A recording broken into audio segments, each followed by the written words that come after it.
આમ તો મેં કીધું કે ભાઈ બનાસકાંઠા જ્યારે હું લોકસભાની ચૂંટણી લડતી હતી તો ત્યાંના મતદારો 18 આલમ 36 કોમે મેં ખાલી વાત કરી કે હું એક મામેરું માગું છું, દીકરી તરીકે, બેન તરીકે, બનાસની બેન તરીકે, અને સમગ્ર બનાસકાંઠાની જનતાએ એ ખોબલે ને ખોબલે વોટ આપીને એક જે સંસ્કૃતિ ને એક પરંપરા હતી એને સાચવી રાખવાનું કામ એ બનાસકાંઠાની જનતાએ 2024માં કર્યું। એ બનાસકાંઠાના પુત્ર, બનાસકાંઠાના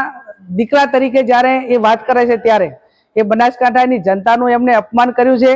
એમને માફી માંગવી જોઈએ। અને બહુ એવડો મોટો પાવર હોય, સામદામ દંડ ભેદને રાજનીતિનો, મંત્રીનો, સત્તાનો, તો એમને 2027ની વિધાનસભાની ચૂંટણી બનાસકાંઠામાં લડવી જોઈએ।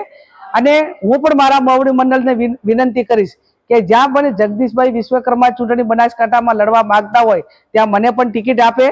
અને કદાચ મોવડી મંડળ મને ટિકિટ ના આપે તો બનાસકાંઠાનો કોંગ્રેસનો કોઈ પણ કાર્યકર એ જગદીશભાઈ વિશ્વકર્મા અમે ચૂંટણી લડવા તૈયાર છે, સક્ષમ છે। અને એ ટાઈમે બનાસકાંઠામાં જે એમણે જે ઉચ્ચાર્યા છે શબ્દો, જે અપમાન કર્યું છે, અને બનાસકાંઠાનું પાણી શું છે ને એ 2027માં ચૂંટણી લડે અને ત્યાં આવે અને પછી બનાસકાંઠાની જનતા એ એમનામાં કેટલો દમ છે અને એમનામાં કેટલું પાણી છે, પાણી બતાવવાનું કામ એ બનાસકાંઠાની જનતા કરશે।